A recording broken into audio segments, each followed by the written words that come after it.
And a happy Wednesday. Julio Rodriguez had 4 hits and a home run, while Raleigh homered from each side of the plate in Seattle's 8-3 win over San Diego last night. The offensive output was plenty for pitcher Logan Gilbert, who was dominant through 6 innings, pitching to the 7th before allowing a solo home run. He finally gave way in the 8th after surrendering a 2-run home run with 2 outs.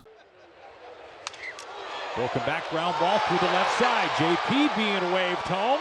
The throw to the plate not nearly in time. Well, it was closer than it looked like it would be for a moment, to be frank. And Julio is able to jump on the first pitch and plate the Mariners' first run. Well, really good sign here for the Mariners. Looked like a breaking ball, and Julio stays on it just long enough. You see him get it off the end of the bat, break the bat. Good throw in from left field, but JP just ahead of the tag. The opposite way out towards the gap, and a base hit for Ty France. Polanco is being waved home. He's racing to the plate. Here comes the throw, and Polanco scores standing. Ty France plugs the gap in right center field. The Mariners strike again. It's 2-0 in the top of the second. Ty France with just a great piece of hitting. Drives this ball into the right center gap. And out to right field. Sailing back by the wall, and it's gone. Raleigh gets that in the air and parks it over the fence. It's a 2-run home run. The Mariners have opened it up. They have scored in each of the first 3 innings, and it's 4-0. Hammered left field. This is tagged and gone. Crushed. Julio. It's a 3-hit day for Julio Rodriguez, and a bomb to left mixed in. Julio is going to get a slider middle in, about thigh high, and he gives this thing a ride. 109 off the bat. Fly ball, left field, sailing back, gone! Raleigh has homered again. He has now homered from both sides of the plate. He has just become the first Mariner to ever homer from both sides of the plate twice in his career. Ooh, high fly ball, deep right field. That one is gone for Jake Cronenworth. Padres get on the board in the 7th inning. That was a cutter and ended up running the Cron zone. And that's not where he wanted that cutter to end up. That ball ended up being just a straight fastball. Jake Cronenworth unloads, gets the Padres on the board. High fly ball out towards deep left field. Back goes Moore. He's looking up, and that ball is gone. Kyle Higashioka, new career high. His 11th home run of the year. It's a 2-run shot. Now it's 7-3. Make tonight. We will find out more about after the game. Now this is rocking it out to left field. Shot well and short hops the wall. Raleigh scores easily from second base, and Victor Robles stands up at second. He's got a run scoring double. It's 8-3 Mariners. And at the velocity that it comes in. Ground ball, Rojas. They get Polanco at second base and on to first in time for the double play. And Santos a little fired up.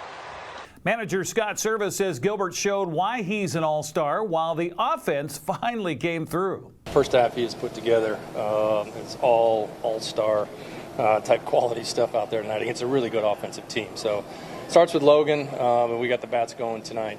And, Julio doing what Julio can do. And we saw this coming here at the end of the last homestand before he missed the last couple games of the quad thing. But it was right on time tonight.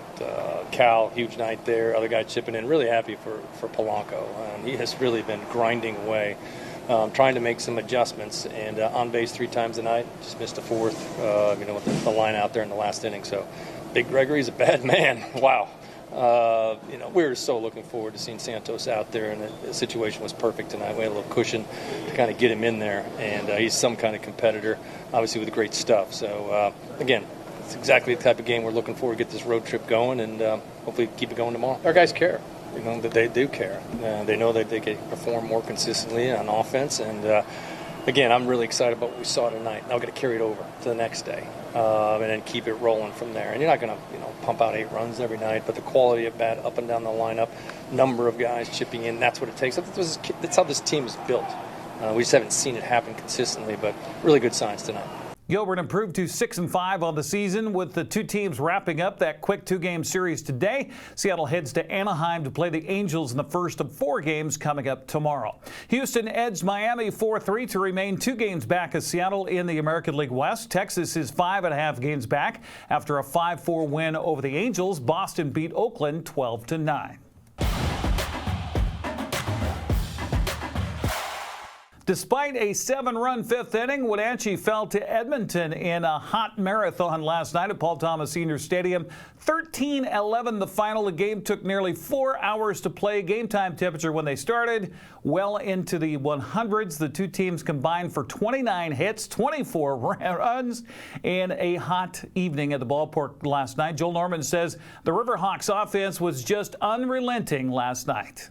The Wenatchee Apple Sox rallied back from a 6-run deficit for the second consecutive game, but this time it was not enough as they fell to the Edmonton Riverhawks 13-11 on Tuesday night at Paul Thomas Senior Stadium. Wenatchee erupted for 7 runs in the bottom of the 5th inning and rallied to take a brief lead against the Riverhawks, but they could not shut down a potent Edmonton offense, which scored in 7 of 9 innings in the series opener. The Apple Sox actually put together a great rally in the bottom of the 9th inning, driving in 4 runs in that frame and putting the tying run at the plate with 1 out, but the final 2 hitters of the game both struck out, and Wenatchee dropped the first game of the 3-game set. The Sox and Riverhawks will do it again on Wednesday night when they face off at 7:05 p.m. at Paul Thomas Senior Stadium. With your Apple Sox update, I'm Joel Norman. Aiden Doherty had 3 hits for Wenatchee, while Max Hartman contributed a grand slam home run in that 7-run 5th inning. You can listen for Joel's call on Sunny FM. First pitch tonight at 7:05. Checking the Les Schwab West Coast League scoreboard, Nanaimo down Kelowna 11-5. Kamloops edged Port Angeles 3-2. Cowlitz got by Bend 3-1. Ridgefield topped Walla Walla 6-2. Springfield got by Portland 5-4. Victoria fell in a non-league game to the Dub C Fish Sticks 10-1. Bellingham clobbered Cascade Collegiate 19-0. Updated standings for the second half of the WCL North has Nanaimo and Kamloops out in front, while Wenatchee is a half game back. Bellingham and Edmonton are a full game back. Ridgefield is off to a nice 4-0 start in the second half and leads Portland by a half game in the south. Bend is a game back, while Corvallis is just wading into its second half schedule. Well, we announced it last night, but it's worth repeating. Pitchers Evan Canfield and Quincy Vassar join outfielder Max Hartman and catcher Jonathan Fitz as Wenatchee's representatives on the WCL North All-Star squad next week. That game will be played in Bellingham on July 16th. That's a look at sports news. I'm Eric Granstrom. Have a happy Wednesday.